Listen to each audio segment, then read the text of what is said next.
ஆவியோடும் உண்மையோடும் தொழுது கொள்ள கடவோம். நம்முடைய பிதாவாகிய தேவனாலும் கர்த்தராகிய இயேசு கிறிஸ்துவினாலும் உங்களுக்கு கிருபையும் சமாதானமும் உண்டாவதாக. ஆமென். ஸ்தோத்திரம் ஆண்டவரே, ஸ்தோத்திரம் கர்த்தாவே, நன்றியோடு துதிக்கின்றோம், ஸ்தோத்தரிக்கின்றோம். மகிழ்ச்சியான இந்த கர்த்தருடைய நாளுக்காக கொடானபடி ஸ்தோத்திரம் செலுத்துகிறோம்.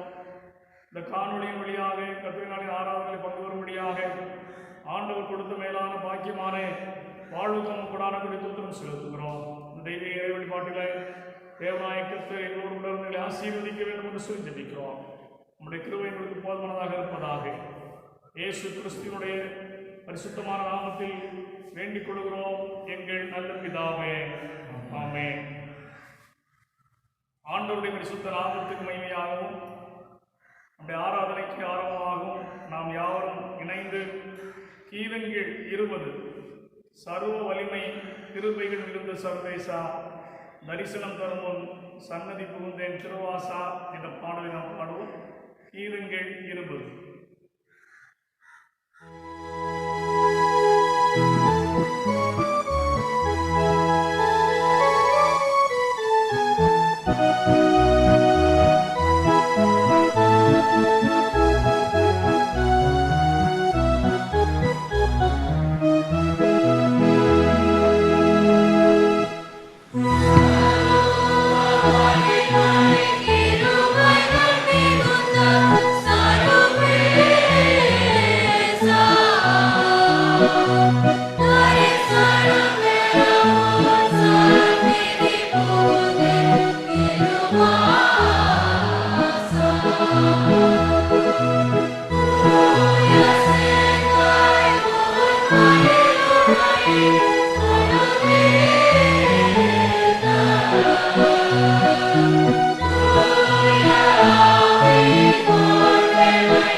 உலகத்தின் பிதாவாய் இருக்கிற சர்வ வல்லமுள்ள கடவுள் பாவின் மரணம் திரும்பாமல் அவன் தன் பாவத்திட்டத்தை பிழைப்பதை விரும்பி பாவத்தின் நிமித்தம் துக்கப்படுகிற ஜனத்துக்கு மோசனத்தை மன்னிப்பை குடியிருவிக்க நம்முடைய ஊழியக்காரருக்கு அதிகாரத்தையும் கட்டளையும் அளிச்சிருக்கிறார்.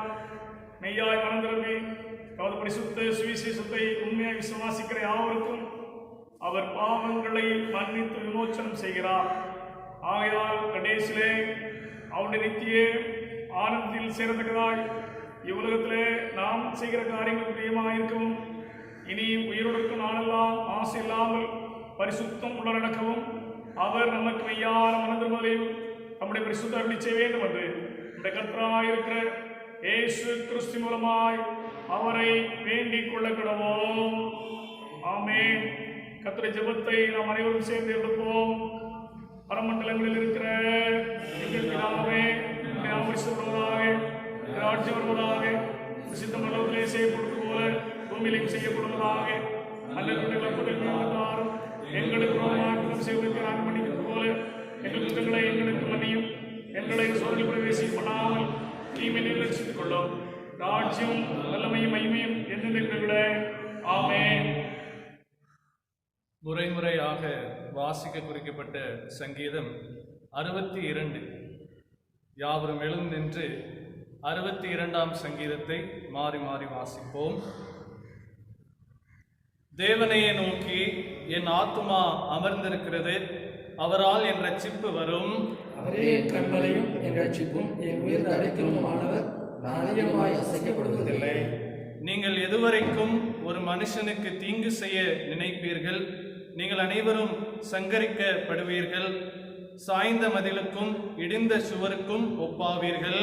அவருடைய வேலையிலிருந்து அவனை தள்ளும்படியே அவர்கள் ஆலோசனை பண்ணி அபத்தம் பேச விரும்புகிறார்கள். தங்கள் வாயினால் ஆசீர்வதித்து தங்கள் உள்ளத்தில் நாசிக்கிறார்கள். என் ஆத்துமாவே தேவனையே நோக்கி அமர்ந்திரு, நான் நம்புகிறது அவராலே வரும்.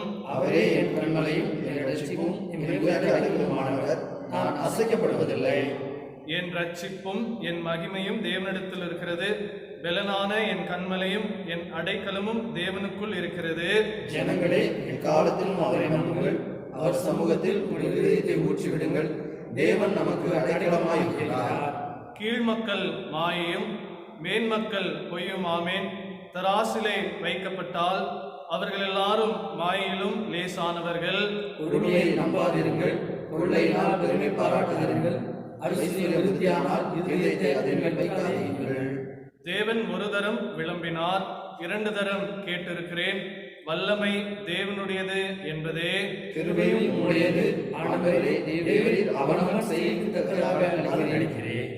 பிதாவுக்கும் குமாரனுக்கும் பரிசுத்த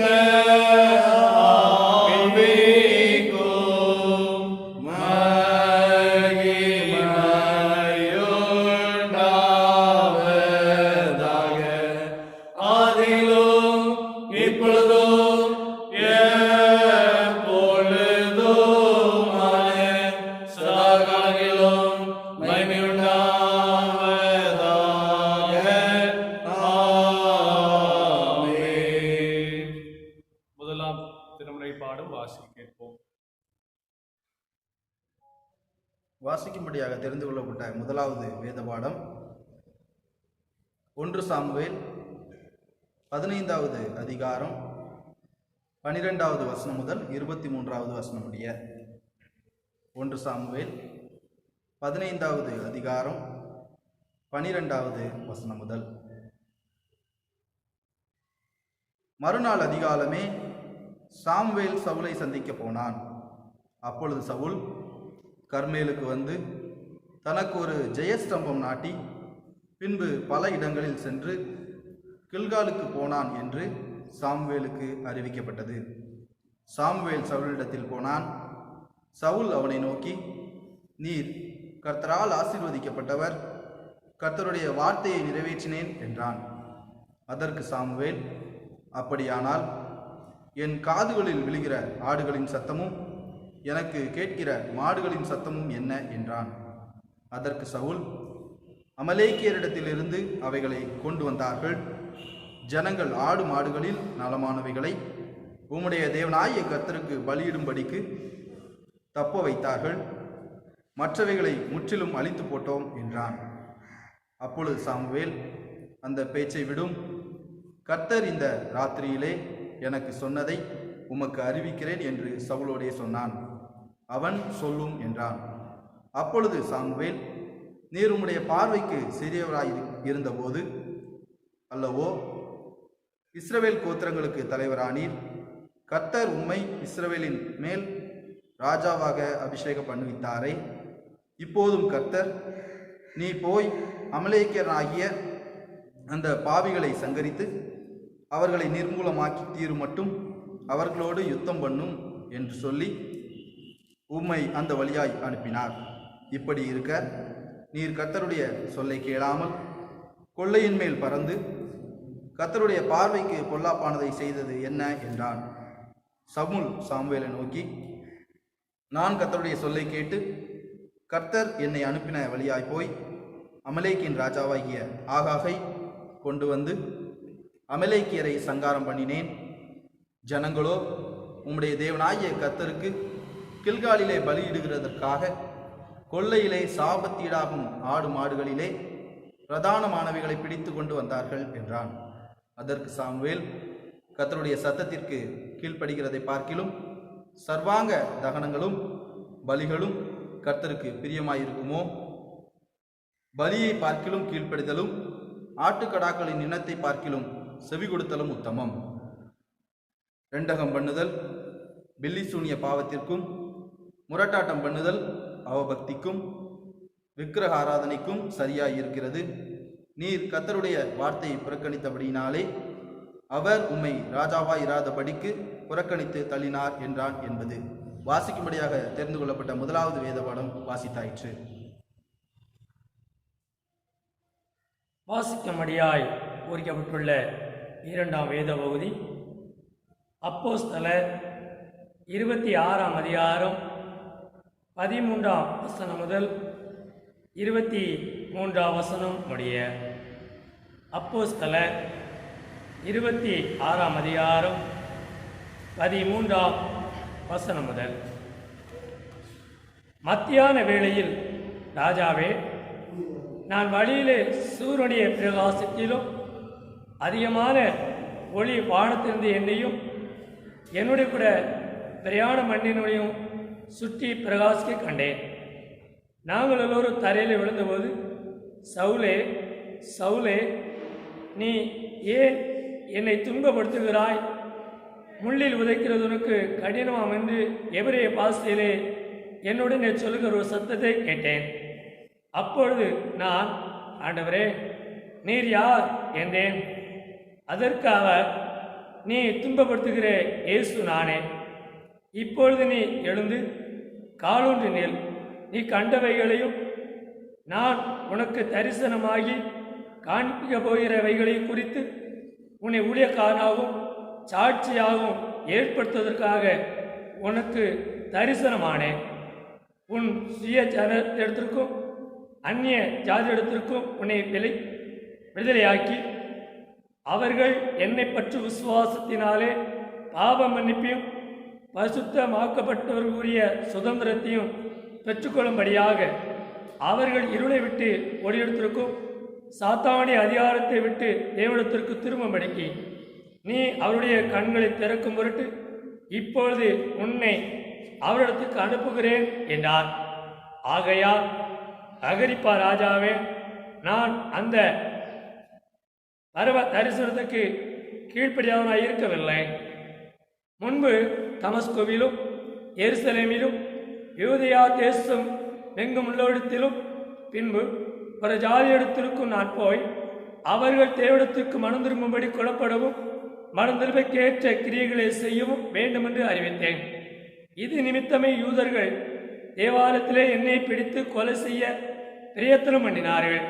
ஆனாலும் தேவ அனுக்கிரகம் பெற்று நான் இந்நாள் வரைக்கும் சிறியோருக்கும் பெரியோருக்கும் சாட்சி கூறி வருகிறேன்.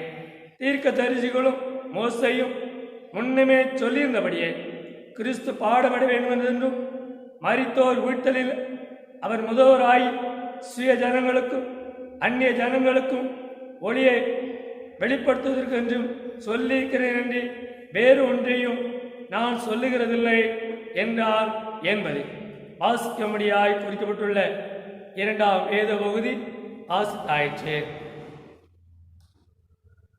யாவரும் சேர்ந்து நம்முடைய விசுவாசத்தை அப்போஸ்தலருடைய விசுவாச பிரமாணம் மூலமாக நாம் அறிக்கை செய்வோம். வானத்தையும் பூமியையும் படைத்த சர்வ வல்லமையுள்ள பிதாவாகிய தேவனை விசுவாசிக்கிறேன். அவருடைய ஒரே குமாரனாகிய நம்முடைய நாதர் இயேசு கிறிஸ்துவை விசுவாசிக்கிறேன். அவர் பரிசுத்த ஆவியினாலே கன்னிமரியாதத்தில் உட்பவித்து பிறந்தார்.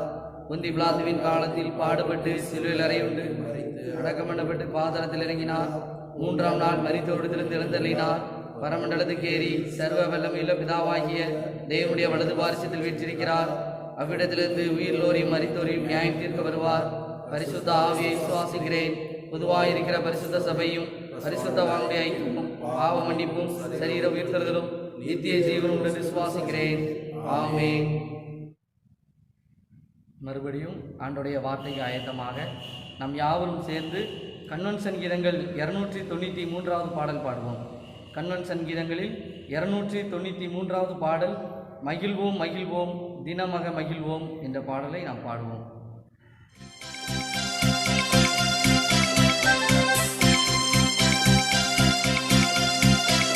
மகிழ்வோம் மகிழ்வோம் தினமாக மகிழ்வோம் இயேசுராஜன் நம் சொந்தமாயினார். இந்த பாதலத்தின் சொந்தக்காரர் அவர், இந்த உள்ளத்தின் சொந்தமானார். ஆனந்தமே பரமானந்தமே இது மாபெரும் பாக்கியமே. இந்த பாதலத்தின் சொந்தக்காரர் அவர், இந்த உள்ளத்தின் சொந்தமானார்.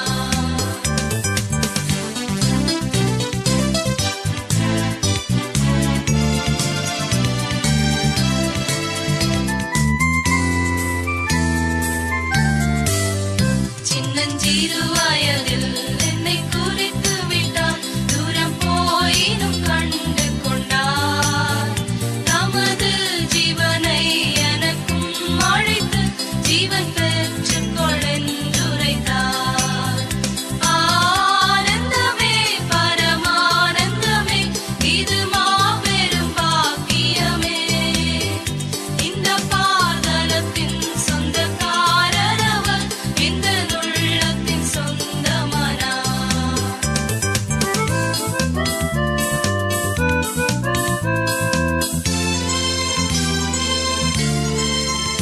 எந்த சூழ்நிலையும் அவர் அன்பினின்று என்னை பிரிக்காது காத்துக் கொள்வார். என்னை நம்பியவர் தந்த பொறுப்பதனை அவர் வரும் வரை காத்துக் கொள்வேன். ஆனந்தமே பரமானந்தமே இது மாபெரும் பாக்கியமே. இந்த பாதலத்தின் சொந்தக்காரர் அவர், இந்த உள்ளத்தின் சொந்தமானார். அன்பானவர்களே, ஆண்டவர் ரட்சகருமாகிய இயேசு நாமத்தில் உங்கள் அனைவரையும் அன்போடு வாழ்த்துகிறேன். கடவுளுடைய கிருபையும் சமாதானமும் உங்கள் அனைவரோடும் இருப்பதாக. தலையிலே தாழ்த்தி நாம் ஜெபிப்போம். பரிசுத்த பிதாவே, உமக்கு நாங்கள் நன்றி செலுத்துகிறோம். நெகிழ்ச்சியான இந்த கர்த்தருடைய நாளுக்காக கொடான கொடி தூத்தம் செலுத்துகிறோம். இந்த காணொலியின் வழியாக உங்களுடைய அருள்நிறைந்த வார்த்தைகளை பகிர்ந்து கொள்ளவும் கேட்கவும் கர்த்தர் உதவி செய்து கொண்டிருக்கும் கொடான கொடி தூத்தம் செலுத்துகிறோம். ஒரு வார்த்தை ஜீவன் உள்ளது, அதை எங்கள் உயிர்ப்பிக்க வேண்டும் என்று ஜெபிக்கிறோம். இயேசு கிறிஸ்துவினுடைய பரிசுத்தமான நாமத்தில் வேண்டுகிறோம் எங்கள் நல்ல பிதாவே, ஆமென். அன்பானவர்களே, உங்கள் அனைவரையும் ஆண்டவர் ரட்சகருமாகிய இயேசு நாமத்திலே அன்போடு வாழ்த்துகிறேன். இந்த நாளிலும் இந்த காணொலியின் வழியாக கர்த்தருடைய ஆராதனையில் பங்கு வரும்படியாக ஆண்டவர் கொடுத்த மேலான கிருபைக்காக ஆண்டவர் கொடான கொடி தூத்திரம் செலுத்துகிறேன். உங்கள் யாவரையும் இயேசு நாமத்தில் அன்போடு வாழ்த்துகிறேன். அன்பானவர்களே, நம்முடைய வாழ்வில் கீழ்ப்படிதல் என்பது மிக முக்கியமான ஒன்றாக இருக்கிறது. எப்பொழுதுமே மனிதனுடைய எதிர்பார்ப்பு ஒருவருக்கு ஒருவர் கீழ்ப்படிந்திருக்க வேண்டும் என்கின்ற ஒரு எதிர்பார்ப்புடையவர்களாக இருக்கிறோம்.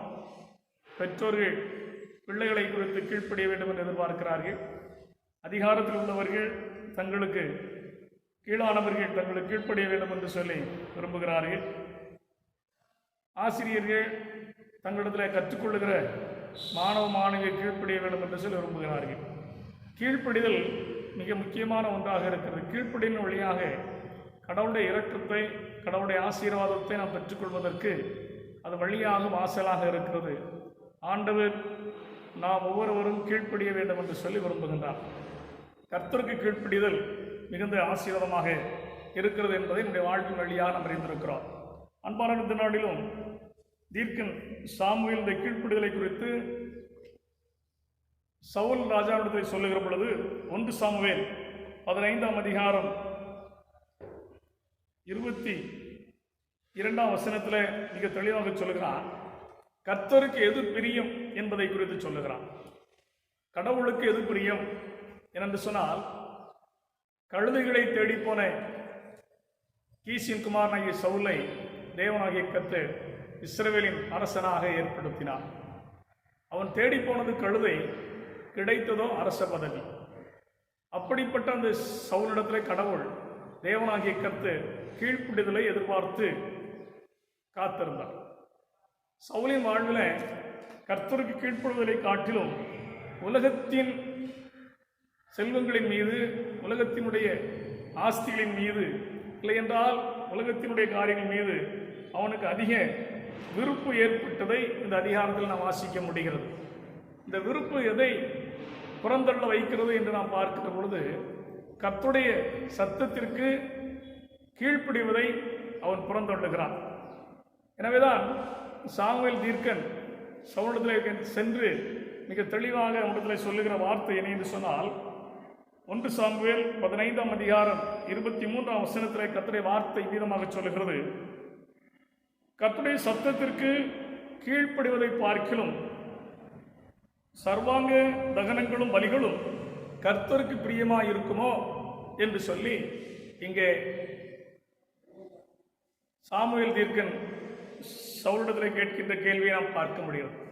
அப்போ ஆண்டவருக்கு எது பிரியம்? பல நேரம் நாம் நினைக்கிறோம், ஆண்டவருக்கு பலிகளை செலுத்தி பிரியப்படுத்தி விடலாம், காணிக்கைகளை கொடுத்து பிரியப்படுத்தி விடலாம், தான தர்மங்களை கொடுத்து பிரியப்படுத்தி விடலாம் என்றெல்லாம் நாம் நினைக்கின்றோம். நம்முடைய பொருளாலும் நம்முடைய திறமையாலும் கடவுள் நமக்கு கொடுத்திருக்கிற தாழ்ந்துகளினாலும் கடவுளை நாம் பிரியப்படுத்தி விடலாம் என்று சொல்லி நாம் நினைத்துக் கொண்டிருக்கிறோம். ஆனால் ஆண்டவர் சொல்லுகிறது எது என்று சொன்னால், கீழ்ப்படிவது ஒன்றுதான் கடவுளை பிரியப்படுத்துகின்ற ஒரு காரியம் என்பதை கர்த்தருடைய வசனம் மிக தெளிவாய் சொல்கிறது. எனவேதான் சாமுவேல் தீர்க்கன் சொல்கிறான், கர்த்தருடைய சத்தத்திற்கு கீழ்ப்படிவதை பார்க்கிலும் என்று சொல்லு. ஆக கீழ்ப்படிதல் மிக முக்கியமான ஒன்றாக இருக்கிறது. இந்த கீழ்ப்படிதலினாலே ஆசீர்வாதத்தை பெற்றுக்கொண்ட அநேகர் கீழ்ப்படியாமையினாலே கடவுளுடைய நன்மைகளை இழந்தவர்கள் அநேகர். கர்த்தருடைய வசனம் மிக தெளிவாய் சொல்லுகிறது. பவுலடியார் அந்த கீழ்ப்படிதலை குறித்து தன்னுடைய வார்த்தையில் அவர் சொல்லுகிற பொழுது மிக தெளிவாக சொல்லுவார், ஒருவனுடைய கீழ்ப்படியாமையினாலே அநேக பாவிகளாக்கப்பட்டது போல ஒருவருடைய கீழ்ப்படிதலினாலே அநேக நீதிமான்களாக்கப்படுவார்கள் என்று சொல்லி கிறிஸ்துவினுடைய கீழ்ப்படிதலை குறித்தும் ஆதாமின் கீழ்ப்படியாமையை குறித்தும் சொல்லுகின்றார். அப்ப கீழ்ப்படியாமை உலகத்திற்கு பாவத்தை கொண்டு வந்தது. கிறிஸ்துவின் கீழ்ப்படிதல் உலகத்தின் மக்களுக்கு ரட்சிப்பை, விடுதலை பெற்றுக் கொடுத்தது. எனவே கீழ்ப்படியாமை அழிவிற்கு காரணமாக அமைகின்றது, கீழ்ப்படிதல் ஆசீர்வாதத்திற்கு வழியாக, வாசலாக அமைகின்றது. எனவேதான் சாமுவேல் தீர்க்கன் மிக தெளிவை சொல்லுகிறான், கர்த்தருடைய சத்தத்திற்கு கீழ்ப்படிவதை பார்க்கிலும் என்று சொல்லு. அன்பானவர்களே, இந்த காலவேளை கடவுளை சுமந்து வந்திருக்கிறோம். நாம் எப்படி இருக்கிறோம்? கீழ்ப்படுகிறோமா? ஆண்டவருக்கு கீழ்ப்படுகிறோமா? ஆண்டை சத்தத்திற்கு, ஆண்டை வார்த்தை கீழ்ப்படுகிறோமா? ஆண்டவர் தாம் தெரிந்து கொண்ட சவுலிடத்திலே கொடுத்த பணியனை என்று சொன்னார், அமலேக்கை அழித்து போட வேண்டும், அமலேக்கிற்குள்ள அனைத்தையும் கொண்டு போட வேண்டும், பிள்ளைகள், புருஷர்கள், ஸ்திரீகள், அவர்களுடைய கால்நடைகள் அனைத்தையும் கொண்டு போட வேண்டும் என்று சொல்லி ஆண்டவர் அவனுக்கு கட்டளை கொடுத்து அனுப்பினார். ஆனால் நடந்தது என்ன? இஸ்ரவேலின் ராஜாவாக கடவுளால் அபிஷேகம் பண்ணப்பட்டவன், கழுதைகளை தேடி சென்று அரச பதவியை கடவுளுடைய வெகுமதியாக பெற்றுக்கொண்டவன் அங்கே அமலேக்கியரை ஜெயித்தான். ஆனால் அவன் செய்த காரியம் என்று சொன்னார், அங்கே இருக்கிற கால்நடைகளிலே முதல் தரமானவர்களை, 2ஆம் தரமானவர்களை வைத்துவிட்டு ஒன்றும் உதவாதவைகளை அவன் சுட்டரித்து போடுகிறான். ஆண்டவரை பார்க்கிறான். ஆண்டவர் அனைத்தையுமே தீட்டுள்ளவைகள் அதை அழித்து போட வேண்டும் என்று சொன்னவர். ஆனால் அந்த தீட்டுள்ளவைகளில் அவன் கொழுமையானவைகளை எடுத்துக்கொண்டான். அந்த கர்த்தருடைய பார்வைக்கு அது ஏற்புடையதாய் காணப்படவில்லை. இங்கே ஆண்டவர் சவுலுடைய கீழ்ப்படியாமையை பார்க்கிறார். சவுலுடைய கீழ்ப்படியாமையை பார்க்கிறார். பார்த்த ஆண்டவர் என்ன செய்தார்? சவுலை ராஜாவாக இராதபடி புறந்தள்ளினார் என்று சொல்லி கர்த்தருடைய வசனம் சொல்லுகிறார். சவுல் கர்த்தருடைய சத்தத்திற்கு, கர்த்தருடைய வார்த்தைக்கு கீழ்ப்படிவதை புறந்தள்ளினார். ஆண்டவர் அவனை இஸ்ரவேலின் மேல் அரசனாய் இராதபடி புறந்தள்ளினார். பிரியமானவர்களே, கீழ்ப்படியாமைக்கு அதிகமான விலை கொடுக்க வேண்டும் என்பதை திருமறையில் நாம் அறிந்து கொள்ளுங்கள். எனவே கீழ்ப்படிதல் மிக முக்கியமான ஒன்றாக இருக்கிறது. சவுலை போல கடின இதயத்தோடு கர்த்தருடைய சத்தத்திற்கு, வார்த்தைக்கு கீழ்ப்படியாமல் இருப்போமானால் அது நம்முடைய வாழ்வினுடைய ஆசீர்வாதம் அனைத்தையும் எடுத்து போட்டுவிடும். நம்முடைய வாழ்வினுடைய மேன்மையை அது குலைத்து போட்டுவிடும். நம்முடைய வாழ்வினுடைய உயர்வை அது தகர்த்து போட்டுவிடும். சவுல் தன் வாழ்விலே தனக்குத்தானே அவன் அழிவை தேடிக்கொண்டான். எதின் வழியாக என்று சொன்னார், கர்த்தருடைய வார்த்தைக்கு, கர்த்தருடைய சத்தத்திற்கு கீழ்ப்படியாமல் போனதினான். எப்படி ஆதாமும் ஏவாளும் அவனுடைய சத்தத்திற்கு கீழ்ப்படியாதபடி அவர்கள் பாவத்திற்கு உட்பட்டார்களோ, பாவத்தை இந்த உலகத்துக்கு கொண்டு வந்தார்களோ, அதுபோல சவுல் கர்த்தருடைய வார்த்தை கீழ்ப்படியாமையினாலே தன்னுடைய அரச மேன்மையை அவன் இழந்து போனவனாய் காணப்பட்டதை கர்த்தருடைய வார்த்தை சொல்லுகிறோம். இரண்டாவதாக, ஆண்டுடைய வார்த்தை கீழ்ப்படிவதாலே நமக்கு கிடைக்கிற நன்மை என்ன? ஏன் ஆண்டுடைய வார்த்தை கீழ்ப்படிய வேண்டும்? ஆண்டுடைய வார்த்தை கீழ்ப்படிந்தவர்கள் பெற்றுக்கொண்ட ஆசீர்வாதம் என்ன என்று நாம் பார்க்கின்ற பொழுது, விசுவாசின் தகப்பனாகிய ஆபிரகாமை குறித்து கர்த்தருடைய வசனம் மிக தெளிவாய் சொல்கிறது. ஆதியாகமத்தின் புத்தகம் 22ஆம் அதிகாரத்தில் ஆபிரகாமை ஆண்டவர் சோதிக்கின்றார். அவன் முதிய வயதிலே அவனுக்கு ஆண்டவர் ஒரு ஆண் குழந்தையை கொடுத்தார், ஈசாக்கை கொடுத்தார், வாக்குத்தத்தத்தின் மகனை அவன் பெற்றுக்கொண்டான். அப்படிப்பட்ட அந்த ஈசாக்கை ஆண்டவர் அவனிடத்தில் கேட்கிறார், நான் உனக்கு காட்டுகின்ற தேசத்தில் நீ போக வேண்டும், அந்த மோரியா மலையிலே போய் அவனை நீ எனக்கு தகன பலியாக இட வேண்டும் என்று சொல்லி அங்கே ஆபிரகாமிடத்தில் ஆண்டவர் சொல்லுகின்றார். ஒருவேளை ஒரே பிள்ளை, முதிர் வயதிலே பெற்றவன், செல்ல பிள்ளை, அந்த பிள்ளையை தனக்கு தகன பலியாக இட வேண்டும் என்று சொல்லி ஆண்டவர் அவனதை கேட்டது ஒருவேளை மனிதராய் நமக்கு மனவிசாரமாக இருக்கலாம், வேதனையாக இருக்கலாம். ஆனால் ஆண்டவர் ஆபிரகாமிடத்திலே சொல்லுகின்றார் மிக தெளிவாக. ஆபிரகாம் கீழ்ப்படுகிறானா? ஆபிரகாமின் வாழ்விலை கீழ்ப்படிதல் இருக்கிறதா? ஆண்டுடைய வாக்கு தத்துவத்தை சுதந்திரித்துக் கொண்டவன், ஆண்டவர் சொன்ன ஆசீர்வாதத்தின் வாழ்விலே முதிர் வயதிலே பெற்றுக்கொண்டவன், இப்பொழுதும் அவன் கீழ்ப்படுகின்றானா? ஆசீர்வாதத்தை பெற்றுக்கொண்ட பின்பும் அவனுக்கு அதை கீழ்ப்படிதல் இருக்கிறதா என்பதை ஆண்டவர் சோதிக்கும்படியாக அவர் ஆபிரகாமுக்கு கொடுத்த ஈசாக்கை தகன பலியாக இடும்படியாக அங்கே மோரியா தேசத்தில் போய் நான் உனக்கு குறிக்கின்ற மலைகளில் ஒன்றில் போய் அவனை தகன பலியாக இடு என்று சொன்னதை கேட்ட அந்த ஆபிரகாம் கர்த்தருடைய சத்தத்திற்கு கீழ்ப்படிந்தவனாக தன்னுடைய குமாரனாகிய ஈசாக்கை தகன பலியாக இடும்படியாக அவன் ஆயத்தப்படுகின்றதை நாம் பார்க்க முடிகிறோம். எப்பொழுது கர்த்தருடைய வார்த்தை அவனுக்கு வந்ததோ, எப்பொழுது ஆண்டுடைய சத்தத்தை அவன் கேட்டானோ, எப்பொழுது ஆண்டவர் ஆபிரகாம் தன்னுடைய குமாரனை தகன பலியாக இட வேண்டும் என்று சொல்லி கேட்டுக்கொண்டாரோ, அந்த வார்த்தையை கேட்ட மறுநாள் அதிகாலையில் அவன் எழுகிறான். தன் வேலைக்காரரை கூட்டிக் கொண்டு, தன் குமாரனை ஈசாக்கையும் கூட்டிக் கொண்டு அங்கே தகன பலிக்காக கட்டைகளை பிளந்து கொண்டு அங்கே கழுதைகள் மீது சேனை வைத்து அவன் ஆண்டவர் காட்டி அந்த மோரியா தேசத்தில் உள்ள அந்த மலையை நோக்கி அவன் பயணப்படுகிறான். பயணம் சாதாரணமான பயணம் அல்ல. 3 நாட்கள் அந்த பயணம் நடைபெறுகிறது. 3 நாட்களும் அவன் உள்ளத்தில் இருந்த எண்ணம் என்ன? தன் மகனை ஆண்டவர் தகன பலியாக இடும்படி கேட்டிருக்காரே, அவருக்கு நான் தகன பலியாக இட வேண்டும் என்று சொல்கின்ற அந்த கீழ்ப்படிதலினுடைய மன உதாரத்துவத்தோடு கூட அவன் கடந்து செல்லுகின்றான். கடந்து சென்று ஆண்டவர் காட்டிய அந்த மலைக்கருகே செல்லுகின்றான். தன் வேலைக்காரனை நிறுத்தி வைக்கின்றான். நிறுத்தி வைத்திருந்ததை சொல்லுகிறான், நீங்கள் இங்கே இருங்கள், நானும் பிள்ளையாண்டானும் போய் தொழுது விட்டு அவ்விடம் தொழுது விட்டு திரும்பி வருவோம் என்று சொன்னான். திரும்பி வருவோம் என்று சொன்ன அந்த வார்த்தையில அங்கே அவனுடைய விசுவாசம் அடங்கியிருக்கு. என்று சொன்னார், விசுவாசம் அவனுக்கு ஏற்படுவதற்கு காரணம் என்ன என்று சொன்னார், அவனிடத்தில் காணப்பட்ட கீழ்ப்படிதல். கர்த்தர் கொடுத்த குழந்தை, கர்த்தர் வாக்குத்தத்தம் பண்ணி கொடுத்த குழந்தை, உன் சந்ததியை ஆகாயத்து நட்சத்திரங்களைப் போல கடற்கரையும் மலத்தினையாய் பெருக பண்ணுவேன் என்று சொல்லி கொடுத்த வாக்குத்தத்தின் குழந்தையாக பிறந்த அந்த ஈசாக்கை தகன பலியாக இட வேண்டும் என்று சொல்லி ஆண்டவர் கேட்கிறாரே என்று சொல்லி அவன் சற்றும் சந்தேகப்படாமல் மிகுந்த மகிழ்ச்சியோடு கூட அவன் ஆண்டவர் காட்டிய அந்த மலைக்கு சென்று தகன பலியாக இடுகின்ற வேலையிலே தான் அந்த வேலைக்காரத்தை சொல்கிறான், நாங்கள் திரும்பி வருவோம். அன்பானவர்களே, நாம் கடவுளுக்கு கீழ்ப்படுகின்ற பொழுது நாம் எதையுமே இழக்க மாட்டோம். ஆண்டவர் இதை கேட்கிறாரே, அதை கேட்கிறாரே, என்னை சோதிக்கிறாரே என்று சொல்லி நாம் எண்ணிக்கொண்டு இருப்போமானால் கீழ்ப்படிதலில் நாம் முழுவதுமாக நிலை நிற்கின்ற பொழுது அவனுடைய ஆசீர்வாதத்தை நாம் பெற்றுக்கொள்வோம். நான் ஒன்றையும் இழந்து போவதில்லை. எனவே தான் ஆபிரகாம் இங்கே தெளிவாய் சொன்னான், நாங்கள் திரும்புவோம். ஏனென்று சொன்னால் அவனுடைய கீழ்ப்படிவது காணப்பட்டது. கர்த்தருடைய வார்த்தைக்கு கீழ்ப்படுகின்றவனாய் அவன் இருந்தபடினால ஆண்டவர் சமூகத்தில் அவன் மிகுந்த மகிழ்ச்சியோடு சொன்னான், நாங்கள் மீண்டும் திரும்பி வருவோம். நடந்தது என்ன? அங்கே சென்று அங்கே தன் மகனை ஏக சுதன் என்று பாராதபடி அவன் ஆண்டோடைய வார்த்தையின்படி தகன பலியாக இடுகின்ற அந்த வேளையிலே தான் கர்த்தர் அவனை தடுத்து நிறுத்துகின்றான். நிறுத்தி சொல்லுகிறார், நீ ஒன்றும் செய்யாதே உன் மகனுக்கு என்று சொல்லி, ஒன்றும் செய்யாதே, நீ இப்பொழுது கர்த்தருக்கு பயப்படுகிறவன் என்று நான் அறிந்திருக்கிறேன் என்று சொல்லி இங்கே ஆண்டவர் அவனிடத்திலே சொல்லுகின்றதை நாம் பார்க்க முடிகிறது.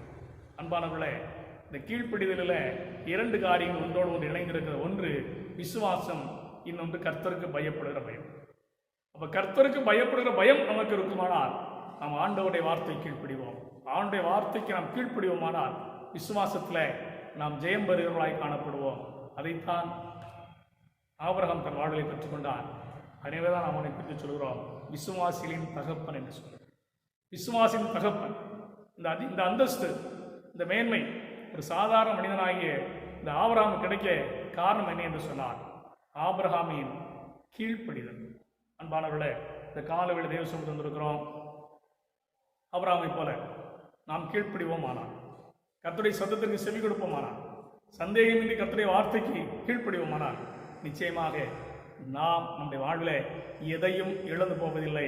எல்லாவற்றையும் நாம் சுதந்திரித்துக் கொள்ளுகின்ற ஒரு மேலான ஆசீர்வாதமான வாழ்வை கர்த்தர் நமக்கு தருகின்றவராக இருக்கிறார். எப்படி அங்கு பலியிடச் சென்ற அந்த ஆபிரகாமுக்கு தன் குமாரனாகிய ஈசாக்கை ஆண்டவர் வெகுமதியாகி கொடுத்தாரோ, அதுபோல நம்முடைய வாழ்விலும் தேவனாகி கர்த்தர் நாம் கீழ்ப்படிவோமானால் நாம் எண்ணீராத நம்முடைய சிந்தனைக்கு அப்பாற்பட்ட காரியங்களை நமக்கு ஆசீர்வாதமாக தந்து நம்மை ஆசீர்வதிப்பதற்கு கர்த்தர் போதுமானவராக இருக்கின்றார். நிறைவாக நான் வாசி கேட்டேன் அப்போஸ்தலர் நடவடிக்கை புஸ்தகத்தில் பவுலடியாருடைய வாழ்க்கை குறித்து நான் வாசிக்கிறேன். பவுலடியாருடைய வாழ்க்கை, பவுலடிகளார் ஆண்டை சத்தத்தை குறித்து சொல்லுகிறார், தரிசனத்தை குறித்து சொல்லுகிறார். ராஜாவே, நான் அந்த பரம தரிசனத்திற்கு கீழ்ப்படியாதவனாக இருக்கிறேன். தரிசனத்திற்கு கீழ்ப்படிந்த ஒரு மனிதராக பவுல் தன்னை மாற்றிக்கொண்டார். தமஸ்கோவுக்கு செல்கிறார்.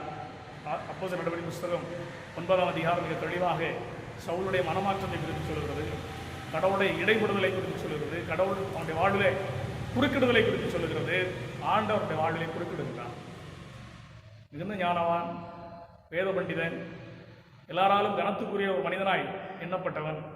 அப்படிப்பட்ட அந்த பவுலடிகளார் கிறிஸ்தவர்களை துன்பப்படுத்தும்படியாக, தேவனுடைய ஜனங்களை துன்பப்படுத்தும்படியாக நிருபங்களை வாங்கிக் கொண்டு அவன் தமஸ்குவை பாதையில் செல்லுகின்ற வேளையிலே தான் இங்கே ஆண்டவர் அவருடைய வாழ்வில் இடைப்பட்டதை அப்போஸ்தலர் நடவடிக்கை புஸ்தகம் 9ஆம் அதிகாரத்தில் வாசிக்க முடியும். இடைப்பட்ட ஆண்டவரத்தில் முழுவதுமாக பவுல் தன்னை அர்ப்பணிக்கிறார். பவுல் ஆண்டவரத்தை கேட்கிறார், ஐயா, நான் என்ன செய்வேன்? நான் என்ன செய்ய நீர் சித்தமாக இருக்கிறேன்? அதை எனக்கு சொல். என் வழியிலே நீர் குறுக்கிடுகிறேன், முள்ளில் உதைக்கிறது கடினமாக என்று சொல்லுகிறேன், நீ துன்பப்படுத்துகிற இயேசு நானே என்று சொல்லுகிறேன். நான் என்ன செய்ய சித்தமாக இருக்கேன்? ஏன் என் வாழ்வில் நீர் குறுக்கிடுகின்றேன்? என்னை குறித்து உடைய திட்டம் என்ன? என்னை குறித்து உடைய நோக்கம் என்ன? அதை எனக்கு தெரிவிக்க வேண்டும். நீர் என்ன செய்ய சித்தமாக இருக்கிறீர் என்னை குறித்து அதை சொல்.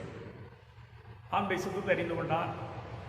ஆண்டவர் அவரிடத்தில் சொன்னார், நான் உன்னை பிரஜாதிகளுக்கும் ராஜாக்களுக்கும் நற்செய்தியை அறிவிக்கும்படியாக தெரிந்து கொண்டேன் என்று சொன்ன அந்த மாத்திரத்தில் கர்த்தருடைய அந்த வார்த்தை கீழ்ப்படிந்தவனாக தன்னைத்தானே தாழ்த்தி தேவ சமூகத்தில் கர்த்தரை ஊழியத்தை செய்கின்ற ஒரு உன்னதமான ஒரு ஊழியக்காரனாக மாறுகின்ற அனுபவத்தை பெற்றுக்கொண்டார். கிறிஸ்தவர்களை துன்பப்படுத்தினவர், திருச்சபைகளை துன்பப்படுத்தினவர், விசுவாசிகளை மிரட்டியவர், இப்பொழுது அந்த விசுவாசத்திற்காக தன் வாழ்வையே ஒப்புக் கொடுக்கின்ற, தன்னையே அர்ப்பணிக்கின்ற ஒரு வாழ்வுக்கு தன்னை அர்ப்பணிக்கின்றதை நாம் பார்க்க முடியும். இப்படி முற்றிலுமாக கர்த்தருடைய வார்த்தை கீழ்ப்படிந்து தன்னையே தியாக பலியாக ஒப்புக் கொடுத்த அந்த பவுலுடையார் வாழ்வில் ஆண்டவர் அவருடைய வாழ்விலை செய்த நன்மையை அவரே தன் திருவாய் திறந்து சொல்லுகின்றதை நாம் பார்க்க முடியும். அவர் சொல்லுகிறார் மிக தெளிவாக, கடவுள் எனக்கு உதவி செய்தார். என்ன உதவி செய்தார்? பவுலுடைய வாழ்விலே காணப்பட்ட சரீர பலவீனத்தை குறித்து அவர் சொல்லுகின்றார். 2 கொரிந்தியர் 12ஆம் அதிகாரத்தில் மிக தெளிவாக அவர் சொல்லுகின்றதை நாம் பார்க்க முடியும். 2 கொரிந்தியர் 12ஆம் அதிகாரம் 7, 8, 9 வசனங்களில் அவர் சொல்லுகிறார், என்னுடைய மாம்சத்தில் ஒரு பலவீனம், அந்த பலவீனத்தை குறித்து ஆண்டவரை வேண்டிக் கொண்டேன். 3 தடவை வேண்டிக் கொண்டேன், என்னை விட்டு அது எடுக்கப்பட வேண்டும் என்று சொல்லி. அது என்னை குட்டுகிற சாத்தானுடைய தூதனாக இருக்கிறது, எனக்கு முள்ளாக இருக்கிறது. பலவீனம் என்னை விட்டு எடுபடுவானால் நான் இன்னும் உற்சாகத்தோடு உடைய பணியை செய்ய முடியுமே, உதவி செய்யுங்கப்பா என்று சொல்லி ஆண்டை சமூகத்திலே அவர் மண்டியிட்ட பொழுது ஆண்டவர் சொன்னார், பலவீனத்தை குறித்து நீ கவலைப்படாதே, என் பலன் உனக்கு போதும். உன் பலவீனத்தை குறித்து நீ எண்ணாதே, என் பலன் உனக்கு போதும். நான் உன்னை பலப்படுத்துவேன், என் கிருபை உனக்கு போதும். உன் பலவீனத்தில் என் பலன் உனக்கு பூர்ணமாய் விளங்கும் என்று சொல். எப்பொழுதெல்லாம் நீ பலவீனனாய் இருக்கிறாய் என்று எண்ணுகிறாயோ, எப்பொழுதெல்லாம் நீ பலவீனனாய் காணப்படுகிறேன் என்று சொல்லி வேதனைப்படுகிறாயோ, அப்பொழுதெல்லாம் என்னை பலப்படுத்தும் வல்லமை நீ பெற்றுக்கொள்வாய். நீ பலவீனன் என்று உணர்கிற பொழுது என் பலன் உனக்கு கிடைக்கும். நீ பலவீனன் அல்ல, நீ பலசாலி என்பதை உணர்த்துவேன் என் கிருபையினால் என்று சொல்லி ஆண்டவர் அவனுக்கு கொடுத்த வாக்குறுதியை நாம் வாசிக்க முடியும். எனவேதான் அவர் சொல்லுகின்றார், நான் என் பலவீனங்களை குறித்து சந்தோஷப்படுகிறேன், என் பலவீனங்களை குறித்து சந்தோஷப்படுகிறேன். அன்புக்குரியவர்களே, ஆண்டவருக்கு நாம் கீழ்ப்பிடித்திருப்போமானால் நாம் பலவீனங்களை குறித்து ஒரு நாளும் கலங்க மாட்டோம், ஒரு நாள் வேதனைப்பட மாட்டோம், ஒரு நாளும் சோர்வடைய மாட்டோம், ஒரு நாள் கண்ணீர் விட மாட்டோம். கர்த்தருக்கு கீழ்ப்பிடிவோமானால் பலவீனங்களை குறித்து நாம் சந்தோஷப்படுவேன் என்று சொன்னார். எப்பொழுதெல்லாம் நாம் பலவீனமாக இருக்கிறோம் என்று எண்ணுகிறோமோ, அப்பொழுதெல்லாம் தேவனுடைய பலப்படுத்தும் வல்லமையினால் நிரப்பப்படுகிற அனுபவத்தை நம்முடைய வாழ்வில் நாம் பெற்றுக்கொள்வோம். இதைத்தான் பவுலுடைய தெளிவை சொல்கிறார், என் பலவீனங்களை குறித்து நான் சந்தோஷப்படுகிறேன். பலவீனங்களை குறித்து விரைவாக பவுலுடையார் சொல்லுகிற பொழுது, என் பலன் உனக்கு போதும் என்று சொல்லி ஆண்டவர் சொல்லி இருக்கின்றார். எனவே என் பலவீனத்தை குறித்து நான் ஒரு நாளும் கவலைப்படுவதில்லை. அன்புக்குரியவர்களே, இந்த காலை வேளை தேவ சொல்ல இருக்கிறோம். ஒரு வேளை நாம் பலவிதமான பலவீனங்களோடு, சரீர வேதனைகளோடு, ஆத்ம வியாகுலங்களோடு ஒருவேளை நாம் கூடி வந்திருப்போம். அதோடைய சமூகத்தில் காலை வேளையில் ஆண்டவரே, நான் கீழ்ப்படுகின்றவனாய் என்னை அர்ப்பணிக்கிறேன் என்று சொல்லி தேவ சமூகத்தில் அர்ப்பணிப்போமானால் நிச்சயமாய் இந்த நாளிலே தேவன் நம்முடைய பலவீனங்களை நம்மை விட்டு எடுத்துக் கொள்வார், நம்மை பலப்படுத்துவார். தேவனுடைய பலப்படுத்தும் வல்லமை நமக்கு எப்பொழுதும் போதுமானதாக இருக்கும். என் கிருபை உனக்கு போதும் என்று சொன்ன ஆண்டவர் அவருடைய கிருபையினால் நம்மை பலப்படுத்துவார். என்னை பலப்படுத்துகிற கிறிஸ்துவினாலே எல்லாவற்றையும் செய்ய எனக்கு பலன் உண்டு என்று சொன்னதைப் போல கிறிஸ்துவினுடைய பலப்படுத்தும் வல்லமையினாலே நம்ம எல்லாவற்றையும் செய்ய கர்த்தர் நம்மை பலப்படுத்துவார். அன்பானவர்களே, ஆண்டவர் கீழ்ப்படிய நாம் சித்தமாக இருக்கிறோமா? ஆண்டவர் கீழ்ப்படிவதற்கு நாம் தயாராக இருக்கிறோமா? ஆண்டவர் கீழ்ப்படிதலை விரும்புகிற ஆண்டவர். ஏனென்று சொன்னால் பவுலுடையார் கிறிஸ்துவனுடைய கீழ்ப்படிதலை குறித்து பிலிப்பியர் 2ஆம் அதிகாரத்தில் சொல்லுகிற பொழுது, அவர் மனுஷரூபமாய் காணப்பட்டு சிலுவையின் மரண பரியந்தம் தம்மை தாமை தாழ்த்தினார். எனவே தேவன் அவரை வானோர் பூதலத்தோர் பூமியின் கீழாருடைய முழங்கால் யாவும் முடங்கும்படியாக மேலான நாமத்தை அவருக்கு தந்தொழினார் என்று சொல்லி கிறிஸ்துவின் கீழ்ப்படிதலின் வழியாக அவர் பெற்றுக்கொண்ட மேன்மை குறித்து சொல்லுகிறார். அன்பானவர்களே, கீழ்ப்பிடிவோமானால் நாம் மேன்மையடைவோம், கீழ்ப்பிடிவோமானால் நாம் உயர்த்தப்படுவோம், கீழ்ப்பிடிதலினாலே நாம் உயர்வடைவோம். ஏனென்று சொன்னால் கிறிஸ்துவின் கீழ்ப்பிடிதல் அவருக்கு உயர்வை பெற்றுக் கொடுத்தது. ஆபிரகாமின் கீழ்ப்பிடிதல் அவருக்கு அவனுடைய மகனை பெற்றுக் கொடுத்தது. பவுலுடையாருடைய கீழ்ப்பிடிதல் பலவீனங்களிலே பலனை கொடுத்தது. எனவே நாம் கர்த்தருடைய சமூகத்தில் கீழ்ப்பிடிவோமானால் ஆண்டவர் நமக்கு இப்படிப்பட்ட கிருபைகளை நமக்கு தர போதுமானவராக இருக்கிறார். எனவே இந்த கால வேளையில் ஆண்டுடைய வார்த்தையை மீண்டுமாக ஒருமுறை நாம் சிந்தித்து பார்ப்போம். கீழ்ப்பிடிவதை பார்க்கிறோம், கர்த்தருடைய சத்தத்தை கீழ்ப்பிடிவதை பார்க்கிறோம். தகன பலிகள், சர்வாங்க தகன பலிகள் கர்த்தருக்கு பிரியமாயிருக்குமோ? கர்த்தருக்கு பிரியமாயிருக்கும். எனவே எது கர்த்தருக்கு பிரியம் என்பதை நாம் அறிந்தவர்களாக இந்த காலையில் ஆண்டவரே நாங்கள் கீழ்ப்படுகிறோம், வார்த்தைக்கு உம்முடைய சத்தத்திற்கு, உம்முடைய திட்டத்திற்கு, உம்முடைய சித்தத்திற்கு கீழ்ப்படுகிறோம் என்று சொல்லி தேவ சமூகத்தில் உம்மை தாழ்த்தி அர்ப்பணிப்போம்.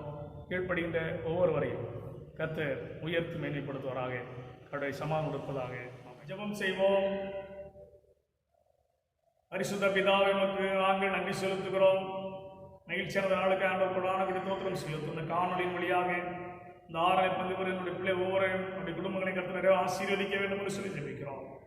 தூரத்திற்கும் சமீபத்திற்கும் தேவனாய கர்த்தர் நம்முடைய பிள்ளைகள் இருக்கின்ற இடங்களில் நம்முடைய கிருபையினால் இறக்கத்தினால் அவர்களை பாதுகாத்து கொள்ள வேண்டும் என்று சொல்லி ஜெபிக்கிறோம். ஆண்டவர்களே, சுகத்தை பலத்திலே ஆரோக்கியத்தை தாரும், மனதிலே சமாதானத்துடைய சுகத்தை கத்தாரும், தீமைக்கும் பொல்லாப்பும் அந்த காலத்து கிரிகளுக்கும் நம்முடைய பிள்ளைகளை குறைத்தோடும். சிறு குழந்தைகள், வாலிப தம்பி தங்கையர், வயோதிபர், பெரியோர் முதல் அனைவரும் கடத்திலே கொடுக்கின்றோம். கர்த்தர் ஆசீர்வதிப்பார். குறிப்பாக இந்த ஊரடங்கு நாட்களில் தேவனாய கர்த்தரை மட்டுமாக இந்த பிள்ளைகளுக்கு பாதுகாப்பாக இருந்து வழிநடத்தி கொண்ட முதத்தை நினைத்து நாம் நமக்கு தோத்திரம் செலுத்துகிறோம். ஆண்டவரே, இந்த பிள்ளைகளுக்கு வேண்டிய அணுகிற தேவையை அற்புதமாய் சந்தியும். ஆண்டவருடைய வசனம் சொல்கிறபடி கர்த்தரின் மெய்ப்பர், என் வாழ்வில் குறைவில்லை என்ற வசனத்தின்படி இந்த பிள்ளைகளுக்கு ஒரு குறை வராது கர்த்தர் பாதுகாத்துக் கொள்ள வேண்டும் என்று சொல்லி ஜெபிக்கிறோம். ஆண்டவரை பொல்லாத ஆண்டவர் பிள்ளை நோய்களுக்கு பிள்ளைகளை விலைக்கு முறைத்தோடும். குறிப்பாக ஆண்டவரை கொரோனா ஆண்டவரை வைரஸினாலே பாதிக்கப்பட்டு சரீர பலவீனத்தோடு காணப்படுகிற பிள்ளைகளுக்காக மருத்துவங்களை அனுமதிக்கப்பட்டிருக்கிற பிள்ளைகளுக்காக நாங்கள் வேண்டுதல் செய்கின்றோம். நல்ல சுகத்தை பலத்தை கருத்ததாரம் இந்த கொரோனா வைரஸை தேவனாகிய கருத்து இந்த உலகத்தை விட்டு ஆண்டு அழித்து போட வேண்டும் என்று சொல்லி ஜெபிக்கிறோம்.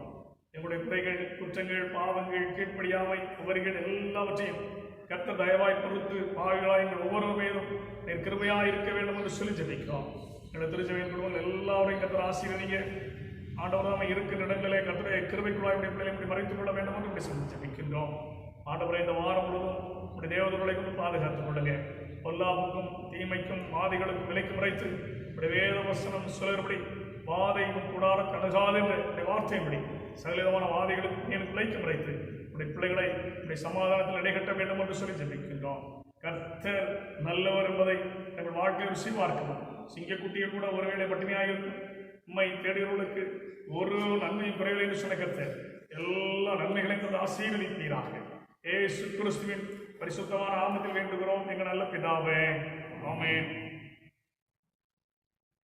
நம்முடைய கர்த்தராயிருக்கிற இயேசு கிறிஸ்துவின் கிருபை, பிதாவாகிய தெய்வத்தின் அன்பு, பரிசுத்த ஆவியின் ஐக்கியம் நம் அனைவரோடும் கூட எப்போதைக்கும் இருப்பதாக. ஆமென். என் ஆத்துமாவே கர்த்தரை ஸ்தோத்திரி, என் முழு உளமே அவருடைய பரிசுத்த நாமத்தை ஸ்தோத்திரி. என் ஆத்துமாவே கர்த்தரை ஸ்தோத்திரி, கர்த்தர் செய்த சகல உபகாரங்களை மறவாதே. ஆமென்.